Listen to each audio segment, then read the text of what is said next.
jazzing up your day with a touch of soul. The Living Room on 938 Live.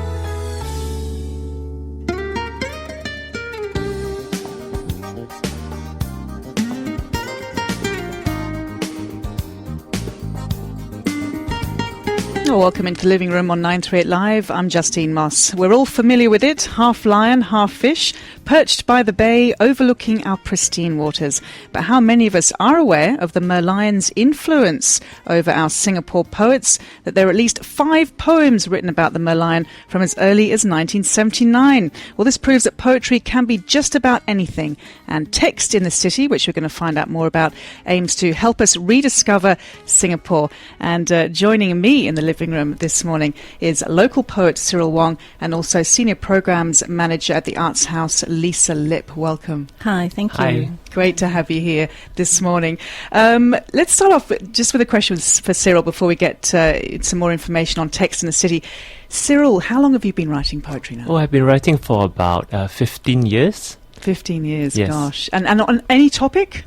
Yeah, I write a lot about family, about love, about the meaning of life, more personal themes. Okay. Now, you've also written other types of works, like a novel, like short stories and one novel. Mm-hmm. Yeah, I write some fairy tales as well. I try to reinvent old fairy tales and make them contemporary and strange. Okay. Do you have to switch your brain into another sort of process? Yeah, actually I do. I mean, short stories require greater time and a different kind of discipline, a different part of the brain to put it in a different way. It's a very, very different skill set. I bet. Yes. And is there one that you put, I guess maybe it's poetry because you've been writing that for so long. Is that your favourite? Yes, poetry is what comes instinctively to me. Yeah, prose, I guess, is more when I'm resting my poetic mind. That's wonderful. Well, a little bit later on, we're going to have the privilege of you reading some of your poetry. That'd be great. But let's talk about Text in the City because it is very interesting. I believe it's the first year, Lisa. Yes. In Singapore. Tell us what it's all about. It's basically a campaign that's promoting Singapore literature, and in this case poetry, and it's using familiar places and spaces in Singapore and letting people rediscover the city but through the eyes of our poets. A big part of the campaign is really a mobile app that we've created. It's free for download for both Apple and Android users. Mm-hmm. And it's all about bringing poetry out of the classroom, out of textbooks, and literally into the hands of Singaporeans, making it easy and accessible. You can read the poems, you can hear the poets actually reciting their own poems. In most cases, we have the poets themselves. So Cyril has recorded his poems on the app. Oh, fabulous. Yeah. And we have over 100 curated poems, and it's by about 52 poets. Okay, so it's making poetry sexy again. Yeah, we hope so. Yeah. And I guess opening it to a whole new generation as well. Yeah, so a generation where they might not think about going to the libraries maybe to get a book or to buy a book of poetry, that in this way we give them a little taster and hope that they're hungry for more and they will go and discover more about the poets and read more poetry and that way. And there are, well, I'm talking about the younger generation now. I love the feel of a book, of course, but a lot of the younger generation do look like looking at a screen. They're used to reading from a screen. So I guess this mobile app is perfect for them. Yeah, so that's one way. We're trying different avenues, so this is definitely one way for us to reach out to more Singaporeans and the younger generation. Okay, and I know there's a competition which we'll talk a little bit more about later, about how we can grow the talent of poets here in Singapore. But Cyril, Lisa mentioned that you've got a couple of poems on the Text in the City app. Tell us a little bit more about them. Well, the theme that I was given by the Arts House was to write poems about place, and I happen to have 2 poems. One is about Tanjong Katong, and one is about Clementi. So one is in the east and one is in the west. And basically, I spent a lot of my early life basically shuttling between places to live. And so Tanjong Katong is a very different kind of more relaxed kind of atmosphere, and Clementi is where I guess my real home was finally built, and where I finally settled into my current life. So the poems are basically about being Singaporean, I suppose, and what it means in the present day context and in the context of these very, very old and established neighborhoods in Singapore. Yeah, and they are very, very different. I mean, if when you live in the East, they say, "Oh no, we can't stand the West," and the West, Yeah, those who yeah. live in the, no, we hate the East. Yeah, so I'm a little bit schizophrenic in that sense. Yes, but in a good way. Yeah, fantastic. And are they lengthy poems, or are they sort of short? They're lengthy Verses? poems, but the first one, Tanjong Katong, is in 4 parts. So it's more like 4 different haikus connected by a common theme.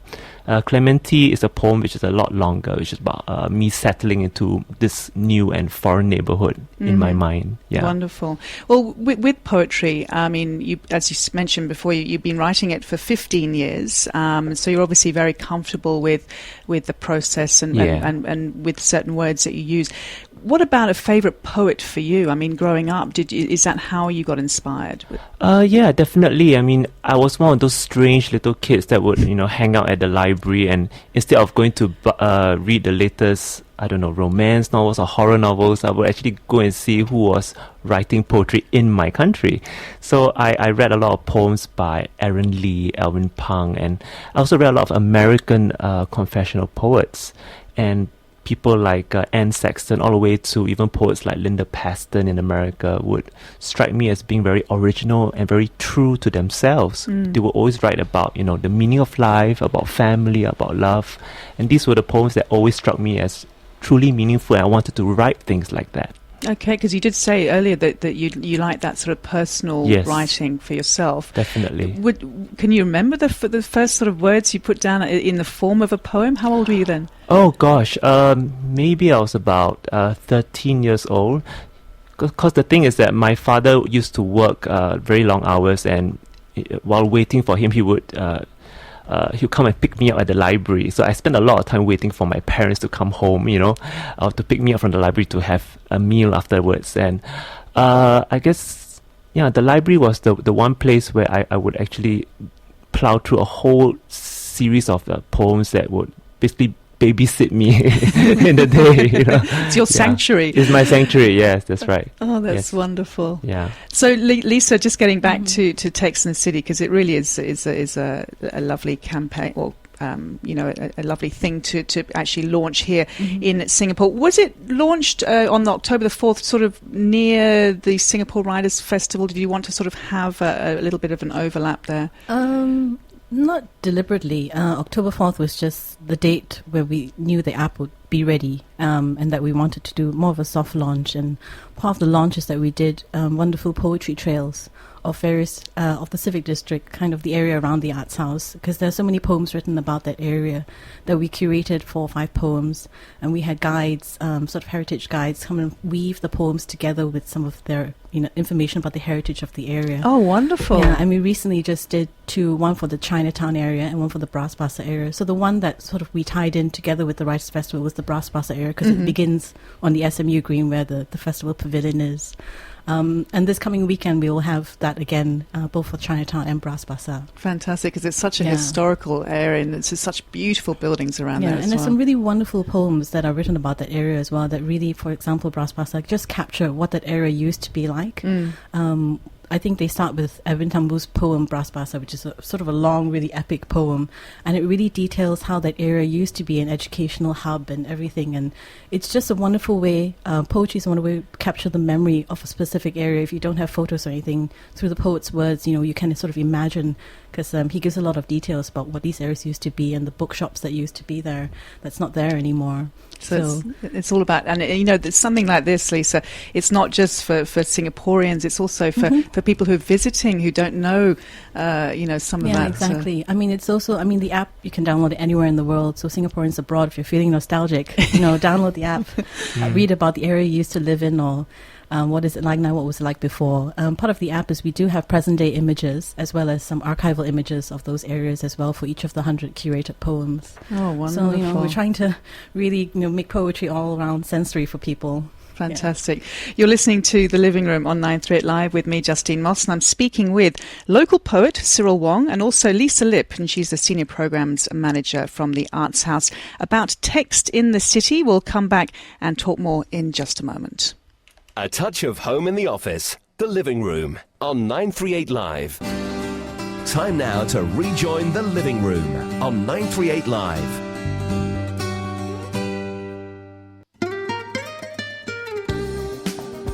Welcome back into the living room on 938 Live. I'm speaking with local poet Cyril Wong and also Lisa Lip. She is the Senior Programs Manager from the Arts House, and we're talking about text in the city, a wonderful thing that's just been launched here about a month ago, actually exactly a month ago, because we are the 4th of November today. And you can download it on your mobile. It's a mobile app, and listen to some wonderful poetry and, really find out more about, rediscovering Singapore in a way. Cyril, I want to do a little reading in a moment. Before we go down that route, let's just talk about the poetry competition, Lisa, because that's a wonderful way of developing more interest in poetry. Yeah, so we're calling for submissions from the public to submit your own place poem. So it could be the neighborhood you're living in or where you used to live in, and you can submit it through the app as well as through the website textinthecity.sg. The closing date is Christmas Day, so easy for everyone to remember. And you stand a chance to win. The top poem wins cash and prizes worth $1,500. Gosh. So poetry does pay. Sometimes. Sometimes. And it's open to all ages. It's open to all ages. Also, the top poems will be compiled together in a special poetry collection, which we will launch next year. Published as well as prizes. Wonderful. Yeah. So the text in the city, it is the first year, but you're looking for it to continue. Yeah, there's a reason we call it text in the city and not poetry in the city, is because in the future we hope to be able to add more different kinds of genres onto the app, maybe extracts of short stories or maybe a chapter of a novel even. Anything to get people interested in Singapore literature, because there's so much wonderful Singapore literature out there and I think people just don't know. So we hope that this is a way that's like, no more excuses. It's free, it's right at your fingertips. Yeah, exactly. And that, as you said, you just download on your mobile, Apple and Android. Yes, available for both. And then you can just get reading and get inspired. Get inspired and be part of the Singapore canon and, submit your poems through the app. Wonderful, wonderful. Well, Cyril, any tips from you about writing poetry? I think the only tip which I stress all the time, which is, to always read other poets who write about the same things or who are concerned about the same things as you. And also to always try to write from a very personal and individual and authentic place. Because, try not to imitate too much and try not to speak in a very broad, universal voice, speak from the heart. Yeah. That's the main thing. Which is, of course, your poetry is you're very much from your heart. Yes, definitely. And we would love to listen to one now. Okay. I'll be reading one part of the poem on the app called Tanjung Katong. Oh, I'm glad you chose that because I live east. There is a church that I used to go to called the Queen of Peace, and this short part of the poem is basically a description of the church. So this one is called Tanjung Katong Part 2. This church is probably the tallest building this corner of the street. Its rooftop crucifix like someone with arms open and ready to hug heaven. Repainted the same color, walls hide their age and windows stained a deeper shade of opacity, darker now to the density of irises. As time turns the page of an afternoon to start on another about a dream stained quiet. Oh, wonderful. Gosh, you really make those words come alive. Thank you. Of course, and you have a wonderful voice as well. So, and I'm sure you've done lots of readings of your poetry. Yes. Yeah. And just quickly, you are involved in the Writers' Festival. Oh, definitely, yeah. Yeah, okay. Have you already... Yeah, I've been on 2 panels already, and I have just one more dramatized reading on Sunday at the National Museum at 7 p.m. Okay. Yeah, which is just a collection of like 5 different poets reading poetic monologues. And it's a thing that's never been done before. So there's a theatrical setting, but it's 5 poets being pushed out of their comfort zone to basically perform their poems in a new way. Oh, that sounds very interesting. Yeah. Well, thanks for sharing that, Cyril, and best of luck with the Writers' Festival. Thank you. And I just have to thank you both really for coming in to talk about text in the city. It really sounds wonderful, and I really hope it's a popular. It's popular for Singaporeans to actually sit down, not just listen to and read the poetry, but actually write themselves. Yes, to Yes. read and write. Yes, Yes. that's the main important thing. Yeah. Cyril Wong and Lisa Lip, thanks so much Thank for your you. time. Thank for having you. us. Looking at life from a different perspective. The Living Room on 938 Live.